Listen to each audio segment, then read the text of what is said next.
Salut à tous, moi c'est Nina, j'ai 22 ans, je suis étudiante en agronomie à Toulouse et il y a un pays qui me fait vraiment rêver. C'est une petite île dans la mer des Caraïbes. Vous avez une idée?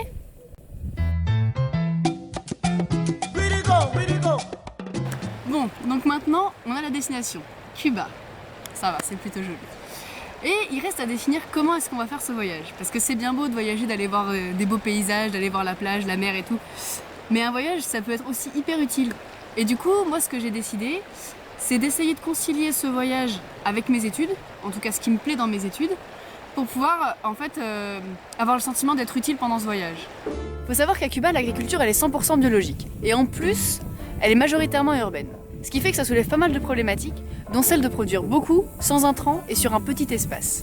Dans ce contexte si particulier, apparaissent ce qu'on appelle des innovations paysannes. Alors une innovation paysanne, qu'est-ce que c'est ? C'est une idée qui germe dans l'esprit d'un agriculteur pour répondre à une de ces problématiques.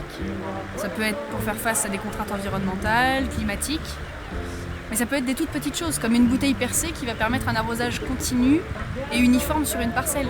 Ça peut être aussi simple que ça. Le gros problème de ces innovations paysannes, c'est qu'elles ont beaucoup de mal à être diffusées. Ce que je voudrais, moi, c'est partir à la rencontre des agriculteurs urbains, identifier leurs innovations paysannes et pouvoir ensuite les diffuser à d'autres agriculteurs du pays qui pourraient en avoir besoin.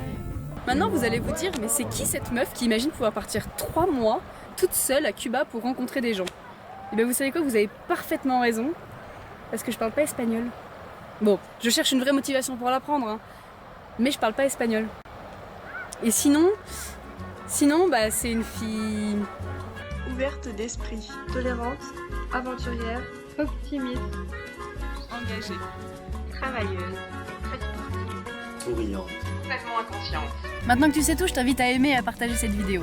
Et avant de se quitter, je te propose un petit teasing de ce que ça pourrait donner.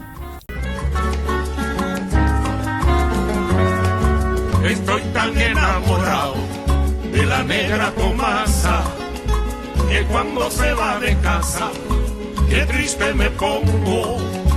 Estoy tan enamorado de la negra Tomasa que cuando se va de casa, qué triste me pongo.